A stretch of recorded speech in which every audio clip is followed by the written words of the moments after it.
Test. Oh, I should check the audio levels before I. It's much easier to have someone do this with you. Then you can just. Yeah. Well, and I want to make sure that the mic isn't gonna get like fucked up by my chain. We had Iman on yesterday, and I could. Nice. She had a fur stuff on, and it was cool. Yeah. Iman, like fashion Iman? Yeah, inherited my Iman. I've had people there play games at Milad, and I don't pick it up. Oh, really? Okay. Go Wireless Pro 2. Yeah, it's pretty good. Definitely. I have the RoadLink system. Yeah. But honestly, like, I don't know if it's like just my lavs or if I'm doing something wrong or if it's just the system, but whenever people rustle around a little bit, it always like goes to static. Like it's so frustrating. I don't know, because I even tried swapping out the labs and it might just be that like over time they're getting bent or whatever, but maybe. But yeah, I've been kind of frustrated with that. The good thing about these ones is, I think, aside from recording straight to the camera, they also record onto themselves. And it's 32-bit float. That saved us the other day because Josh has a couple of these and we were recording and he forgot to plug the thing into the recorder. So we thank God they were recording. It's gonna suck because we're gonna have to manually sync everything now. Yeah. But like at least we have the audio. Yeah. It also, I think this does timecode. Don't quote me on it. Oh, sick. I'm not sure, but it definitely works out well. Yeah, that's awesome. But yeah, your company, big ups to you guys. Thanks, bro. For real. How do you source finding members from it? I would say like having just worked with them or come across them like in the art scene or like on client projects. And we're always growing and expanding. So like, yeah, just every time we kind of find somebody that kind of fits like an opening that we have, like we kind of tend to reach out and try to get them involved. That's good. So you have SRRY Studio, SRRY Cinemas, and SRRY Souls. Is it SRRY or SRRY? It's pronounced sorry. Okay. Yeah, it's pronounced sorry, but it's like sort of like an acronym. Oh. And we're sort of still workshopping what we're gonna really officially announce the acronym is. Yeah. So I can't tell you like exactly what it is, but it's gonna be an acronym. Okay. But essentially, like we kind of took a lot of inspiration from sort of other Canadian collectives like OVO, XO, One's Collective, Forever, NST. And we sort of used that as like a foundation for what we kind of wanted to do. Because basically it started out as Sorry Not Sorry, being essentially like just a group of music artists. So originally it was just me, Nguyen, Kuzi, and Braden and Donze. And so basically like that, 4 or 5 of us were basically like almost like a music group, like almost like a rap boy band kind of thing, sort of like a Wu-Tang type vibe or something.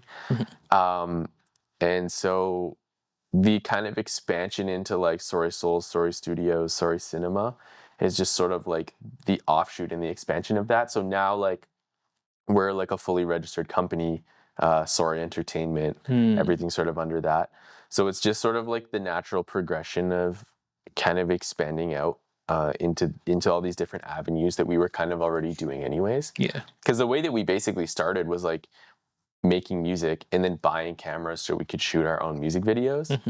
And then it was like, okay, well, we've got all the equipment now. We might as well start shooting other people's videos too. Yeah. And then it sort of just became a thing where it actually turned into a business rather than just like a group of friends. No, so, that's sick. Yeah. That's sick. Big ups to you guys. Yeah. What's your role in?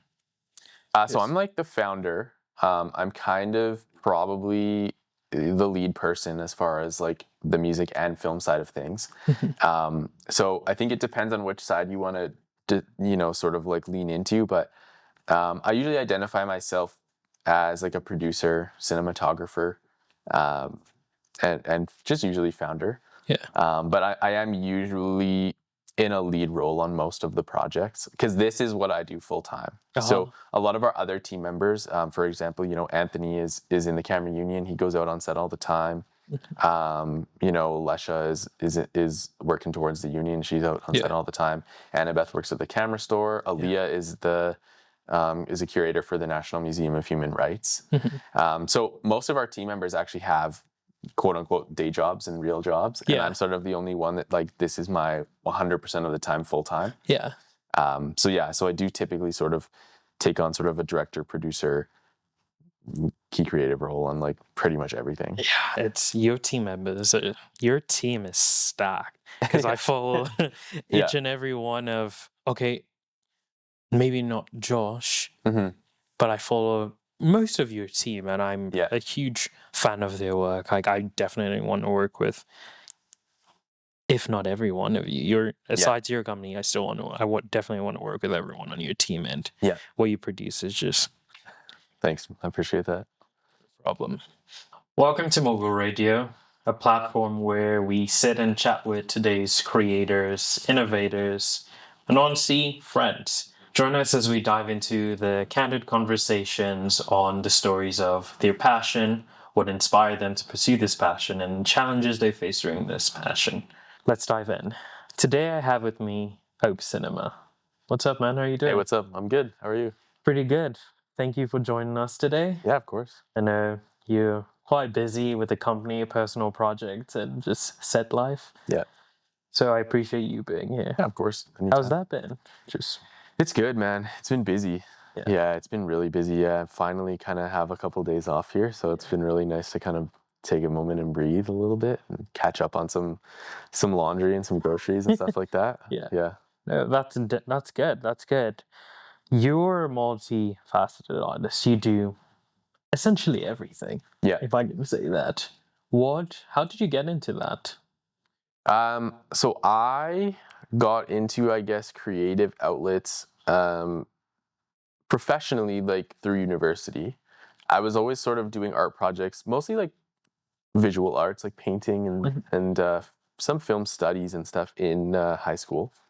But university is kind of where I actually sort of deep dove into like professional creative. So I did like a 2-in-2 program with SAIT and the university.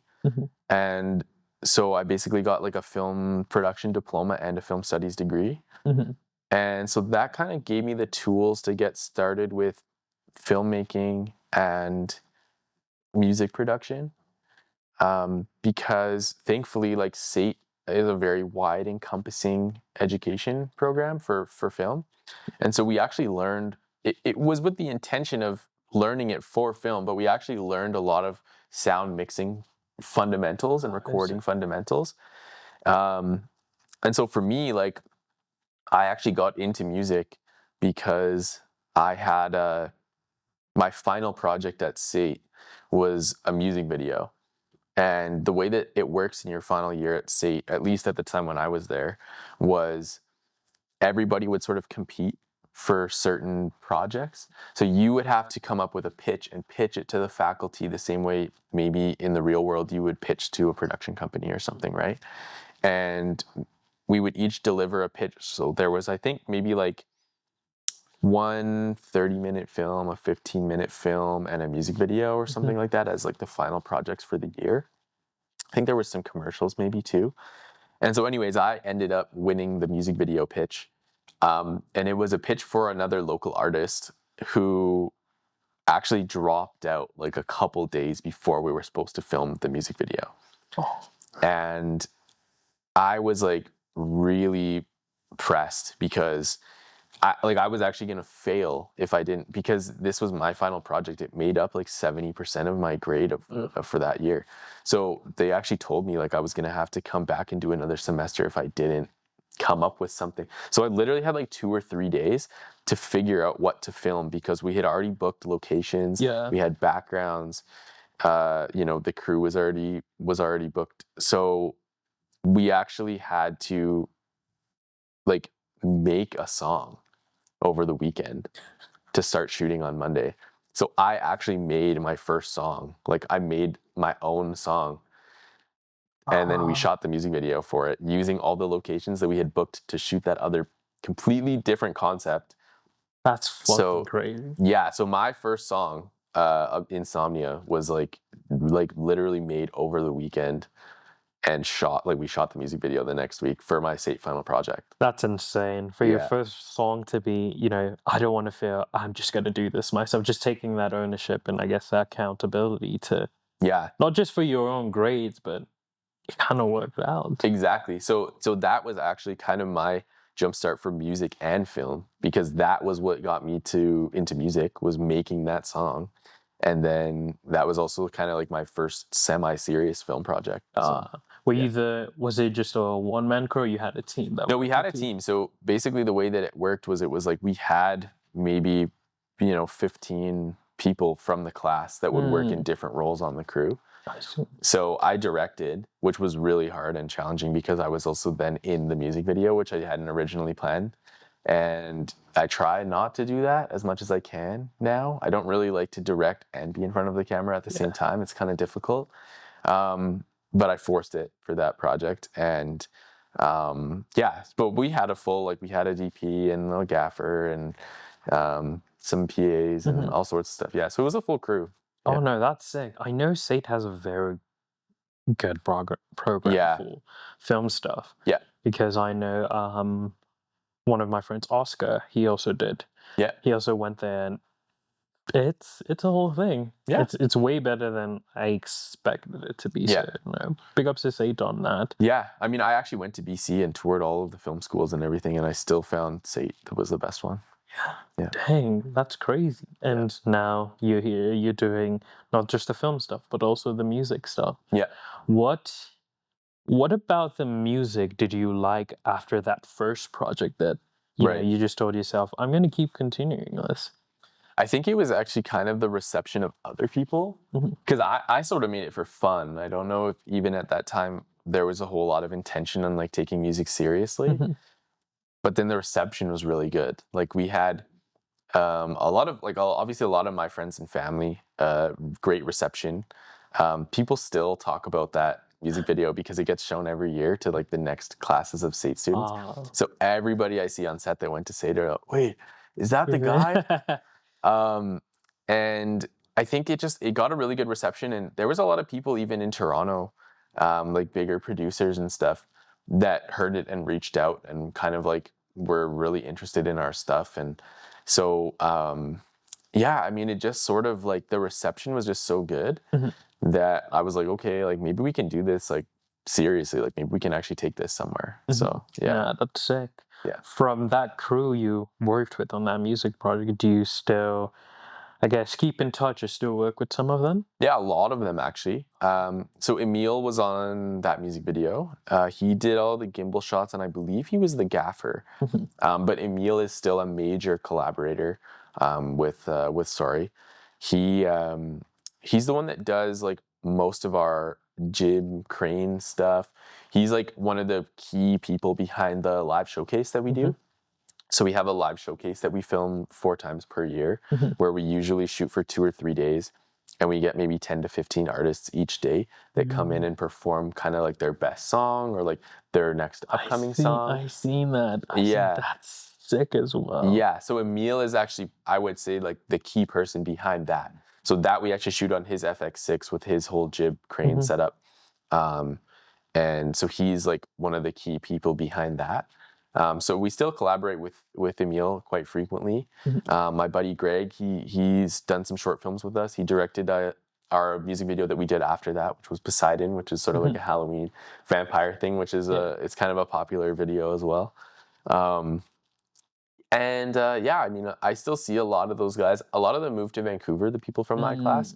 But Keela and Lucas and stuff, we still work together like pretty often, and they're pretty tight with my little brother as well. So everybody's still connected, like to some extent. Yeah, for sure. No, that's good. I like stories like that where it's not just a one and done kind of team. Yeah, you just keep using them and just not using them, but keep working with them and collaborating with them, and just everyone's growing together. Yeah.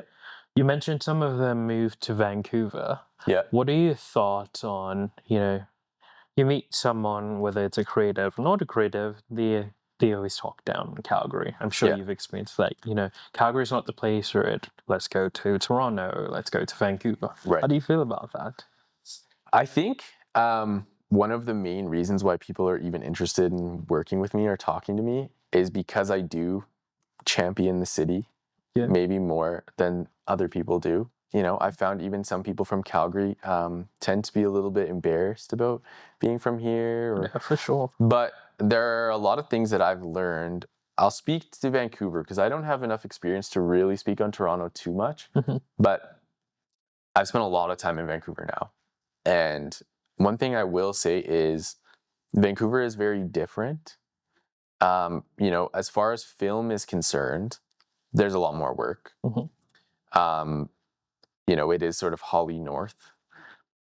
But the reality is that it's a lot more sort of like grind. It's a lot more competitive.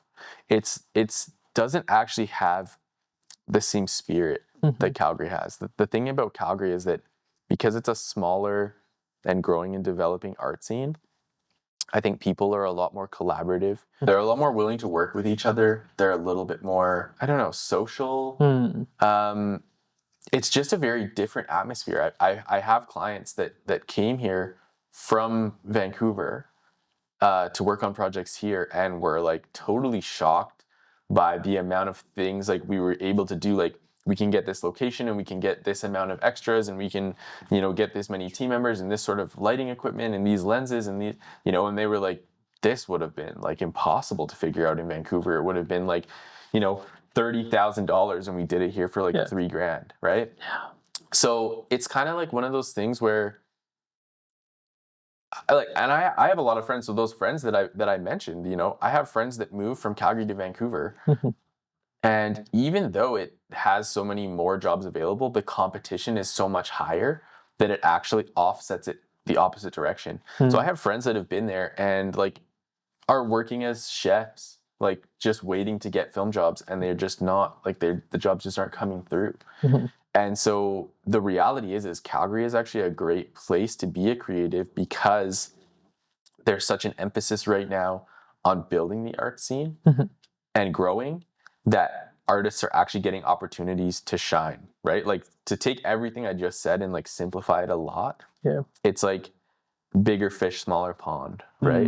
So it's a lot easier to be a big fish in a small pond in Calgary. Right? Vancouver, yeah, there might be more opportunities, but you're one of however many people trying to do the exact same thing, right? I can't tell you how many Uber drivers in Vancouver have told me, yeah, I'm actually an assistant director, but there's just no work right now, so I'm just driving Uber. You know what I mean? Fair enough. So it's like, yeah, so I actually think Calgary is like a really great place to be as a creative. I would say probably better than Vancouver. And, you know, when you look at the offset of the cost of living here versus the amount of work, and then you compare that to something like Toronto or Vancouver, that's the other thing too, is it's like Vancouver rent, mortgages, it's all higher. Same with Toronto, it's higher, and the average pay is actually lower than it is here. And so, yeah, Calgary is like a really great place to be right now. And you'll see it. You see in the trends of people are starting to move to Calgary from Toronto, starting to move to Calgary from Vancouver. Toronto production companies, almost every single large corporate project, like corporate or creative project I worked on this year that was like big budget, $100,000 or up, was people from Toronto coming here to shoot it. And so like you can see that Calgary's popularity is growing like big time. I have noticed that trend of people moving here, but I never really thought about it from the lens you said, where of course there are many opportunities there. I never deeped how competitive it is, and it makes sense. It adds up. I also resonate with you, and I concur that, you know, Calgary is the place to be if you want to be a creative. With that being said, you know, everything has its challenges. What are some of the biggest challenges you faced in pursuing this career? Funding, I would say, is the number one challenge. Because Calgary is sort of new, it's sort of a little bit more up and coming. I do find it's a little bit more challenging to find funding to get projects off the ground. Thankfully, like the tides are turning a little bit, and I think people are starting to realize like we do need more funding. But I think for me, like the biggest problem that I'm seeing is that funding is only coming around in cycles like annually, right? It comes once a year. And that's not the way that the creative industry works, right? You can't just pour all of your effort and energy into a grant pitch and then wait an entire year to hear back just for them to extend. So, oh, sorry, we're not ready. We have to extend the announcement. The problem is that what they don't realize is that the window here, right, in Calgary and in Canada specifically, our seasons are so distinct and defined, right? There are places in the world like LA where you can shoot and fake a lot of different things at different times of the year. You can't do that here, right? November is such a different climate than September. Oh, yeah. And so what granting agencies are not realizing is that by them being behind and delaying an announcement of a grant by 2 months, you might be pushing in a production an entire year. Because if that funding comes in 2 months late, then all of a sudden you're not going to be ready to go to camera in time, and the seasons are going to change. The weather's going to change. And so if you have a script that's supposed to happen in fall, right, you have an end of August to early October window that you're going to have to hit. And if they miss that funding window, you're going to have to wait all the way until the next year to shoot it. And so the fact that our funding is only coming like once a year from a lot of these different organizations, that just doesn't make any sense. It makes absolutely zero sense. And the fact that a lot of the funding bodies are like $20,000 projects only that you can apply for once a year, it's like it would be a lot more valuable to have $5,000 or $4,000 or $5,000 projects, you know, that you could space out throughout the year. Yeah, I just think that we need to kind of somehow improve the way that we have funds available for film and music, I think, because yeah, it's too much to ask artists to wait an entire year, because again, like a lot of us, especially those of us that do this full time, it's tough, man. Like it's really tough to wait a whole year and then get a no and have to restart and wait another year and get a no and wait another year. And, you know, you keep going until hopefully you get something. But it's like film opportunities come up last minute sometimes, right? Sometimes someone will say, suddenly this is available. You have this opportunity. We just need to get enough funding to get it off the ground. It's like, oh, it's not the right month. You know, we got to wait 6 months before the next portal opens up for the next round of applications, right? Yeah. It's like we need to have more funding set aside that can kind of be there when opportunities arise, right? So I do think that Calgary really needs to rethink its funding structure when it comes to supporting the arts, for sure. I can only imagine this strenuous process getting one of those, because aside from, you know, you having the script, you having the story, you need timelines, you need crew and all of that. Yeah. It's, how do you manage that? Well, I mean, usually you get a couple people on board, right? So hopefully you have a producer. Like with the Story Hub grants, for example, right? You get like a director, a writer, and a producer. And so sort of those three people help to sort of break down the other sub roles, I guess. Yeah. But it's a lot, like from a producing perspective, because it really comes down to the producer to be like divvying up the budget and hiring the crew and booking the locations and all that sort of stuff. So it really comes down to having like a really talented producer that's going to be able to like manage all of that stuff. So thankfully my fiance Lesha is like super producer. Like she's like amazing at that kind of stuff. So I don't usually have to stress too much. If I'm having troubles with something, she's usually able to help me out. Yeah. But yeah, it really comes down to having a super solid producer.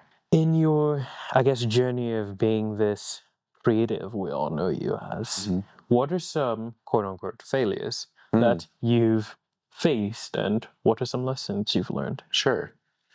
I have definitely put effort into music videos, for example, that like just didn't go anywhere, didn't get any views, nobody really cared.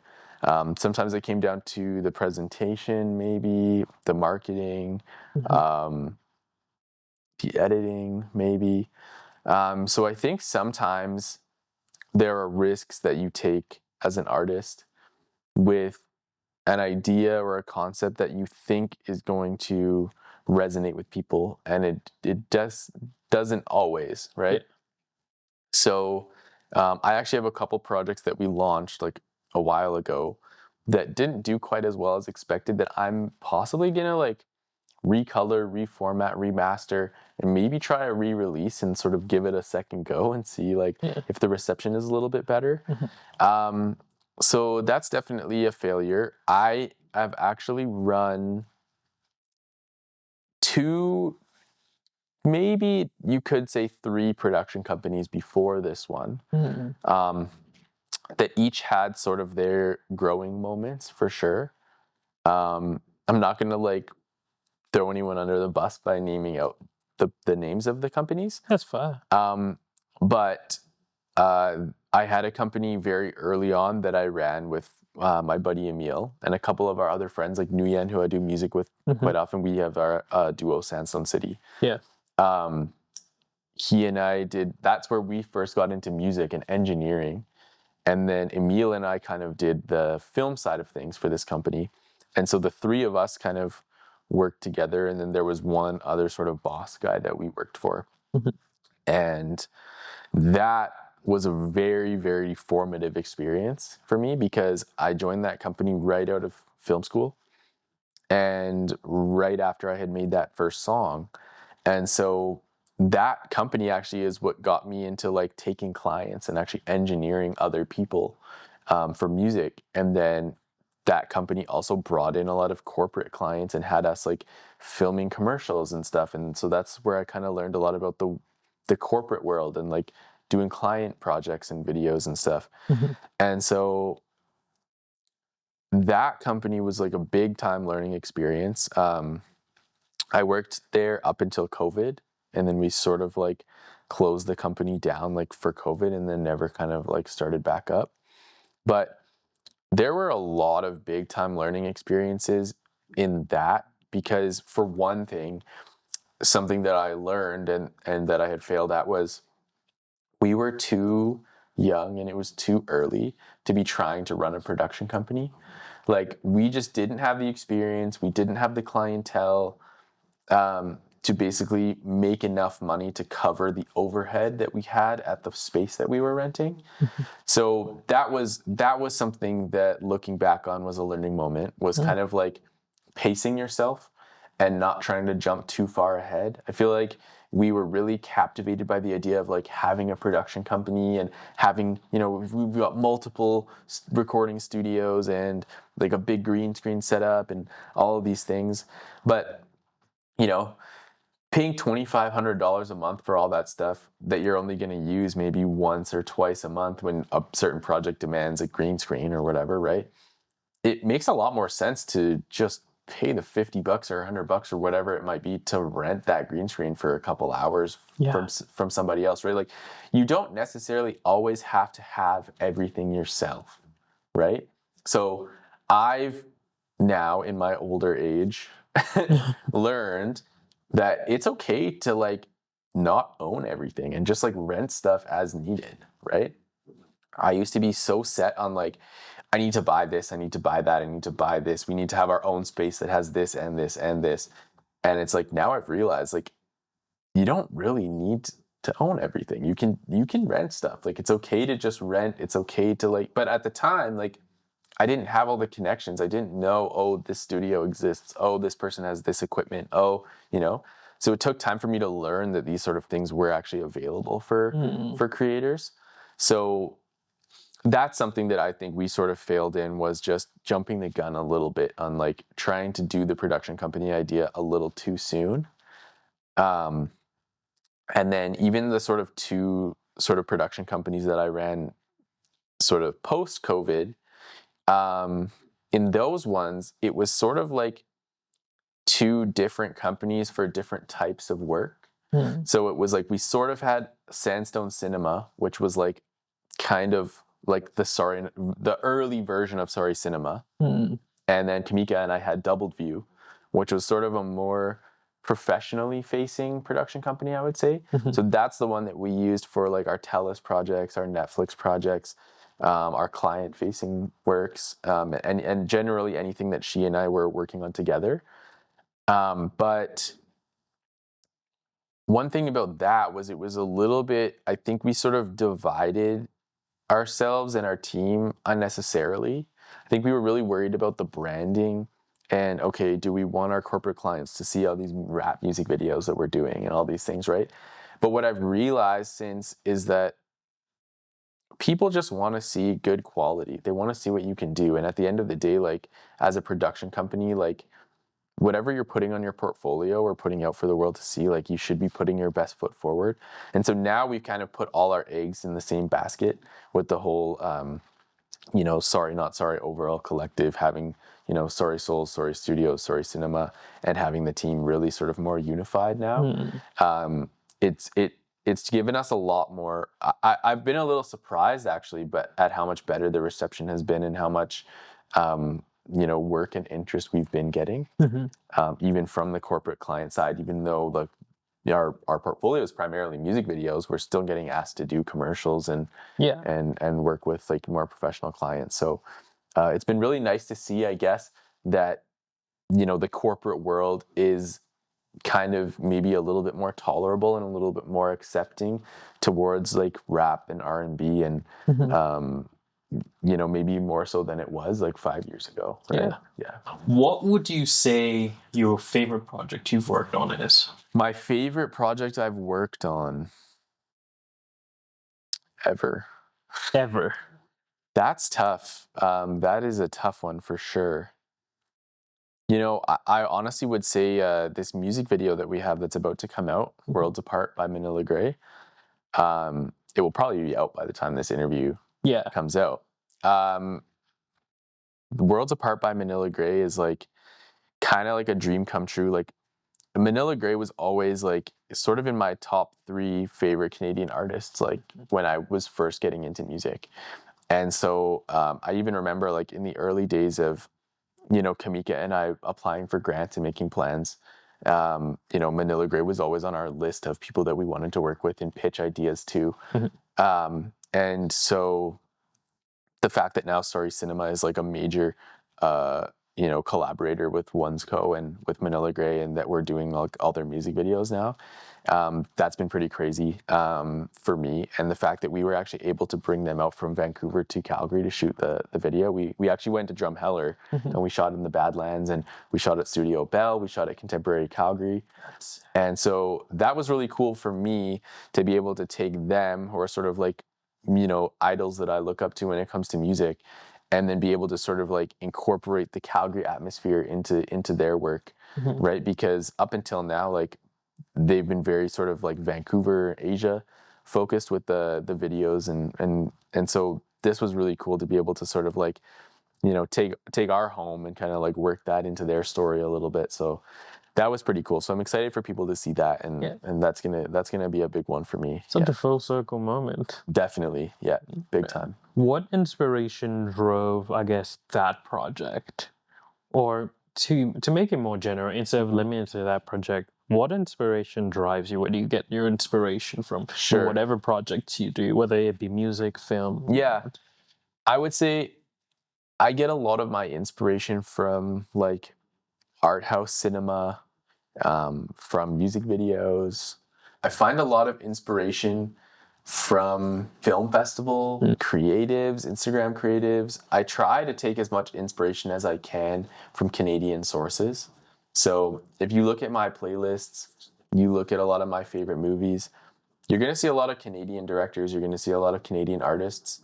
And for me, I think a big part of that is just trying to stay true to what is Canadian. I think we have a lot of influences from the US here, which is kind of bound to happen based on the size and scale of the influence of the US in general.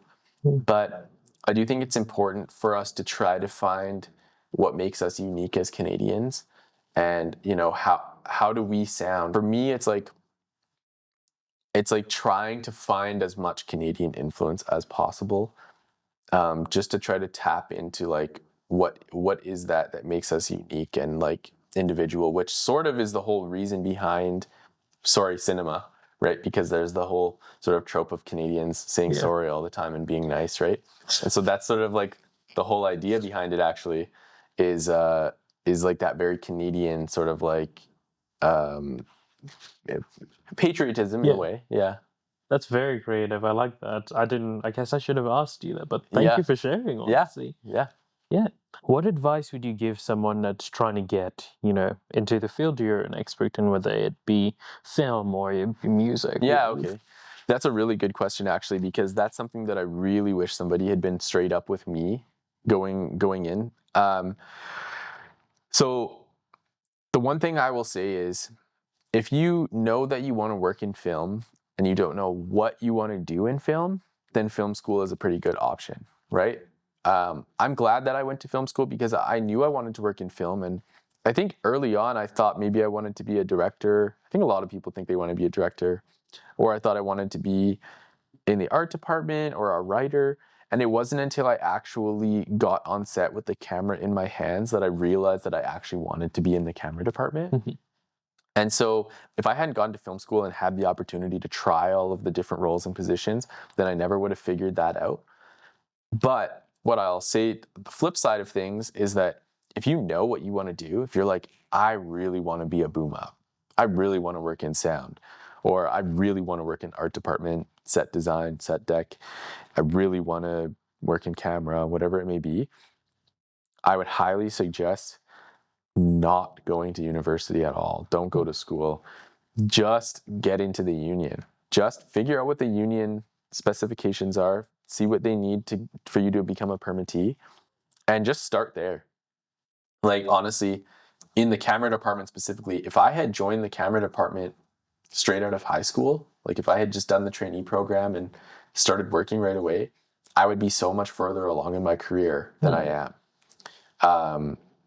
Because those four, and again, I don't regret my decision because I do work in a lot of different avenues and it did give me a lot of training to understand different roles on set. So it's very nice, like for me as a DP, I understand how long it's going to take the lighting team to set up the lights because I did that when I was in school. Yeah. I know how long it's going to take to dress the set. I know how long it's going to take to mic the actors because I know all of those different things. So for a key creative position, it's really nice to know all of that stuff. But if your goal really is to be like a camera operator or a first AC or something like that, you're going to get to that position in 4 years and already be in the union working in 4 years rather than spending 4 years going to school and doing all of that. And the other thing too is that YouTube is such a valuable resource now, right? YouTube University, man, is going to teach you like just about anything that film school is going to teach you, honestly. Film school is going to give you the resources to execute on something, right? So if you don't have your own camera or something like that, then film school is going to give you an opportunity to actually get your hands on something and actually make something yourself and learn that way. But when it comes to actual like theoretical skills, you can learn all of that from YouTube. You can get all of that from YouTube. So it really depends on what the goal is. Is the goal like, I know what I want to do and I want to start working as soon as possible? Or is it, I'm not totally sure what I want to do, I want to spend some time like figuring it out? So those are the two routes that I would tell people. But I wish someone had told me right at the beginning that if you want to work in camera, you're going to have to go through the trainee program and you're going to have to do all of these things and get into the union and whatever, because that would have been really valuable to know like before going to school, right? For music, there are definitely programs you can take. There are SATE programs and audio programs and stuff that I would highly recommend. For me, I kind of got lucky because COVID actually gave me the break that I needed to learn all that stuff on my own. So for me, I kind of did the real schooling for film and then the YouTube University for music stuff. Yeah. So I basically taught myself Logic and, basic mixing and recording, and then slowly just acquired gear. I just sort of like saved up as much as I could, for that sort of 2020 to 2022 period, to get enough film equipment to open SRRY Studios, which we have now in Bridgeland. And be able to start taking on clients of my own and recording. Because up until then, I actually worked at various different studios engineering, and I just basically paid an hourly fee to the owners. And so, you know, say for example, I'm charging $60 an hour, I would just pay 15 or whatever to whoever I was renting the space from and whoever's equipment it was. But yeah, I basically just taught myself online. So there's definitely courses you can take if you want to get really good and you want to get really serious. There are definitely things I don't know, but there's a lot that I learned at SAIT as well. I guess what I would say to anybody out there would be, you know, if you don't have the funds to go to school, don't stress about it. Like, you can learn what you need to learn from YouTube.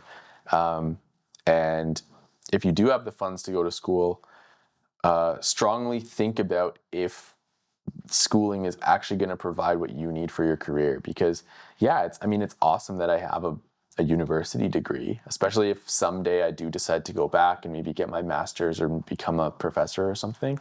But ultimately, to be real with you, like, nobody has ever hired me for a job because I had a university degree. Nobody's even looked twice at it. Nobody has cared even in the slightest. Nobody in film even looks at your resume like that. They only look at which productions you've been on and how many projects you've done. They don't look at your schooling. They don't ask for references. They don't really usually do any of that. So what I would recommend is just, for whatever department you want to be a part of, if it's camera, your union is going to be ICG 669. For most lighting and art positions, it's going to be IATSE 212.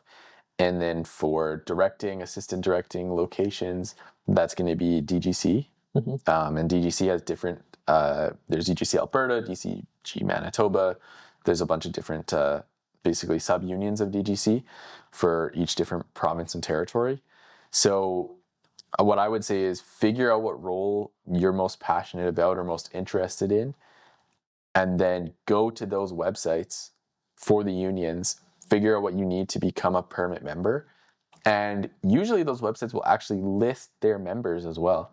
So what you can do is, if, say, for example, you're a student, even if you're a high school student or something, and you want to try to get into film over the summer, feel free to reach out to people on those lists, right? You can look up and say, oh, this person is a first assistant director in Calgary.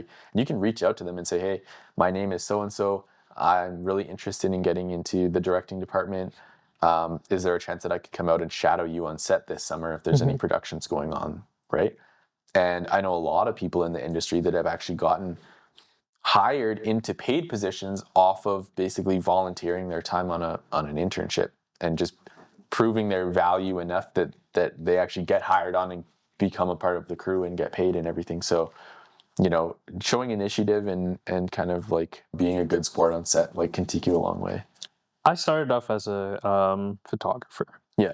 And then a few years after, I did writing. I developed writing. And so I'm primarily a writer, photographer.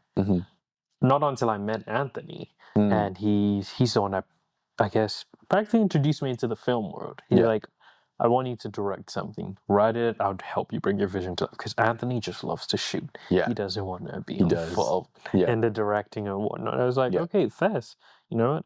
I'll do that. And, you know, we made this thing, this film, got decent traction. People liked it. And, you know, it dawned on me that, okay, right, this is cool.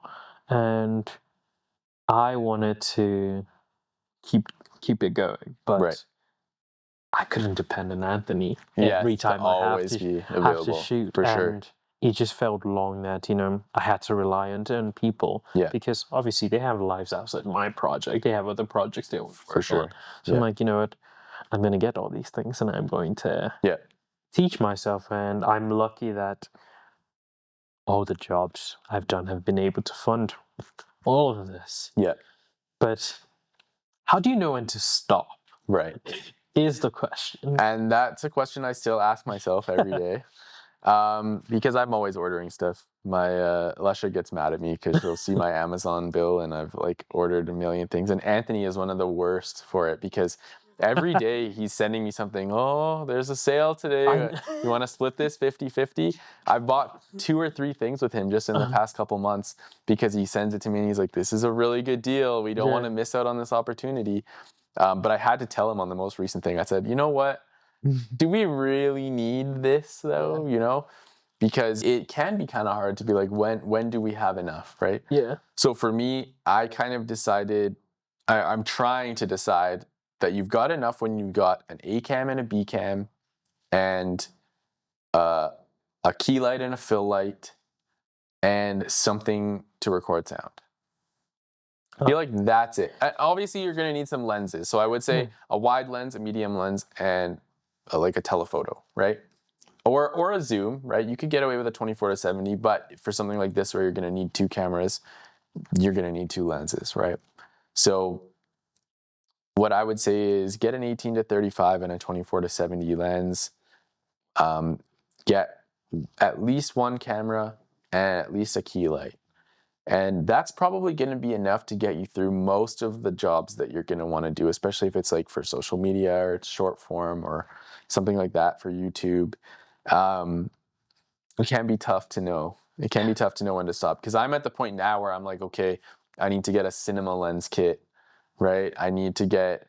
Yeah, I'm in agreement. I need to get a director's monitor. I need to get, when it's like realistically, we can stream to my iPad, right? We can use my iPad as a director's monitor. We can, so there's a lot of things we can get away with what we have right now. Like right now we're looking at getting a solid comp headset kit, right? So that we can communicate to each other on set. Yeah. So it can be tough to know exactly like when it's time. Yeah. But the other thing I would say is like, do research into local production companies and local creatives that own their own gear and stuff, and figure out like places where you can source stuff fairly easily, right?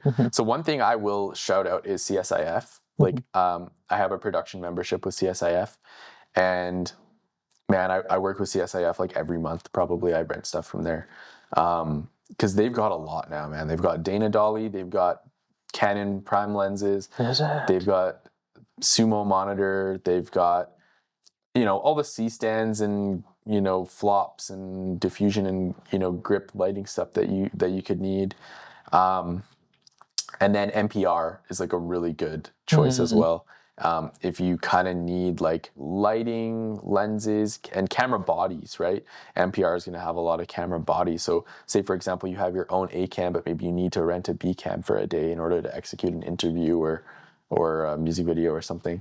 NPR is going to be like a really good choice because they have like a wide selection of different cameras and different bodies from different brands and stuff. That's fair. So I would say like between NPR and CSIF, like that pretty much fulfills like just about everything I need on every set, combined with like what we already have as a company. Yeah. But it's the same thing, right? Because as a whole company, like we're currently sharing like wireless systems. And it can be tough, right? Especially because, Anthony's out on set like almost every day. Yeah. And so if you need something that's part of his kit, it doesn't necessarily mean that it's going to be available. Oh, yeah. So to an extent, like I'm not necessarily saying don't buy your own stuff, but it is important to sort of like really think about how often you're going to be using something. So I would say if you're going to use something every month, buy it. If you're not going to use it every month, probably not worth your time to make the investment. I definitely agree. Like once you have at least an A cam, some lights, and stuff to record sound, as long as you have that, you can make any production happen. So I'm at a pause where I'm like, I just want to chill on the buying. I'm trying to. I saw this crazy deal on Marketplace. It was for a red Komodo. Yeah. I know. I've been looking at that too. Like 5,000 or 3,500 or something. Yeah, it was 5,000. Yeah. And it comes with, I guess the monitor. It comes with, I think it was a Thomas Ninja or a Thomas Shinobi. I'm not too sure. Yeah, the cards, batteries, V-mount plate, everything ready to shoot. Yeah. You just need an EF mount as well. I was like, should I? But I like the Blackmagic system, honestly. Well, and you know what? I'll tell you the main thing about Blackmagic is for me, I've been very, very close to making the swap to the Komodo because to me it actually has a superior look. But the Komodo not having ND filters and the amount of storage that it takes up, that's the main thing, right? Like I do a lot with the production company Glean, and Glean has an Alexa 35, which is like an incredible camera. Like arguably the best camera out right now. And so we shoot on it all the time. But like, we just shot a short film last week, and I'm pretty sure we went through almost 15 to 20 terabytes in a weekend. That's long. And so that's something that you've got to factor into making those sort of upgrades. So you've got to realize how much more footage you're all of a sudden going to be dealing with, right? Blackmagic, I can get through an entire day on a 256 gig CFast card. Yeah. Where, with a Red, with an SRRY, you're probably not going to get through your whole day on 1 or 2 cards, right? Yeah. So that's a lot of space. Yeah. Yeah. And another thing I like about Blackmagic, I started off with it, so I think there's so much I can still do with, the Pocket 6K Pro. Yeah. And I want to learn as much as I can before I make that transition. Yeah. I also think I have a higher chance on getting through to Blackmagic than with Red and Definitely. Productions. And you know what? Blackmagic is so great for the price point, for the functionality. Sure. It has the best menu systems. It has the best options. So for me, like, Blackmagic is like, it's pretty close to perfect. I mean, especially for content, for media, for music videos, for interviews, like that type of stuff. Like, the other thing about it, as soon as you switch to like SRRY, Red, thankfully the Komodo is quite small, but once you really make that sort of upgrade, all of a sudden, like, those cameras are meant for full-scale production environments where you've got an AC and a second AC, and you've got people like carrying the camera and moving equipment around, and the way those cameras eat through batteries as well. It's a whole nother thing. You know what I mean? So Blackmagic is in that perfect spot where it's like, it gives indie creators the ability to get so close to what those professional cameras are providing for like a fraction of the budget, a fraction of the battery power, a fraction of the footage space. So it's pretty awesome. Yeah. I certainly agree with you. What are, I guess, some film trends or music trends you'd kill right now if you could? Like, get rid of? Get rid of. Okay. Some trends that I would kill. I'm a little bit over... I'm trying to think how to say this to not throw myself under the bus too. Because I'm a little bit over... Okay, one trend that I'm not a huge fan of is like the drill music videos that have all of the crazy transitions, like just a ton of transitions thrown in. And you've got like film transitions when it's not like even like a film emulation. And it's so like, I'm just a little bit over like transitions in a way. And I think part of that comes from me being sort of more of like a narrative style filmmaker. I'm used to just regular cuts or like a fade, or I'm not so used to like the camera flashes and the film pops, and so part of it might be a little bit of like, I don't know, envy of I just am not like, I don't know how to do all that, so maybe that's why I don't like it. So that's maybe a trend that I just think transitions, maybe we just need something new. I feel like the whole camera flash transition, film transitions, like, it's kind of been done now. I think robot arm stuff, it's pretty cool. But again, it's being used a lot. Like the robot arm transitions where it moves around, like ever since the Kendrick Humble video. Oh yeah. Everybody's using that transition, and I've seen it used in some creative ways where I think it really makes sense. But I don't know, I'd like to see something. I love when a video is like so creative, like for example the ASAP Rocky videos, right? Those are like next level, like VFX compositing. But if you actually look at the way that it's shot, it's mostly handheld. Oh yeah. It's mostly like handheld, whip hands, just creative use of angles and timing, where it's not like an insane amount of VFX. And, because the thing that I think is frustrating is like, as a creative, especially like an indie creative, you don't always have the budget to be able to do all these type of VFX shots, right? And so, but it's tough when you're competing with everything else out there that, you know, maybe it's a $50,000 funded music video and, you know, 95% of the video is like VFX shots, right? And so what's tough for me is like sometimes I'll have clients come in and they show me a reference video and I'm like, that's a lot of VFX in that reference, right? Like, you guys got to understand how much that's going to cost to put together. Yeah. And how complicated that's going to be. So I love videos that have an emphasis on like practical effects. I love practical effects, and I like when I see a video that doesn't try to do too much or be too much, you know? So I would say that I feel like music videos have been a little bit more about like catching people's eye lately rather than actually telling a story, right? I feel like if you look at the music videos we grew up with, you know, Much Music, MTV, it was like the music video really transported you to a world and like made you feel a certain type of way. Where I feel like now it's like, how can we do the most outrageous thing or have the brightest colors, or, you know, it's sort of gimmicky now compared to how it was before, which works for some videos. But I think for me, just I like to see like storytelling and practical effects. Yeah. Thank you for that. Yeah. Thanks for sharing. Yeah. Last thing is more of a, I guess one could say, a request. Not a request, but just throwing it out there. Manifestation, why not? Sure. In 2025, because we're still in 2025 is this video, as of recording. 2025, I'd like to work with your company on something. Yeah. Whether, I don't know what it could be. It's hard to say because 2025 is still far. Just, I guess, MOGUL Studios X, SRRY Entertainment, Souls, or Cinema. Yeah.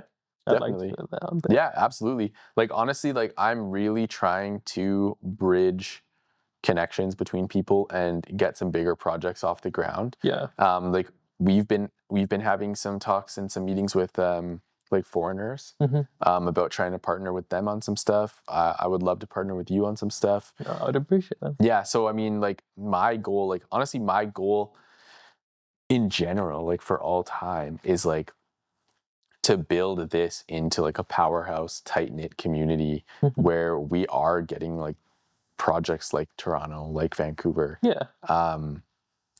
Because the way that I see the community here, there's actually more potential than what I've seen in other places, right? Like as I was describing, like Vancouver has a lot of competition, right?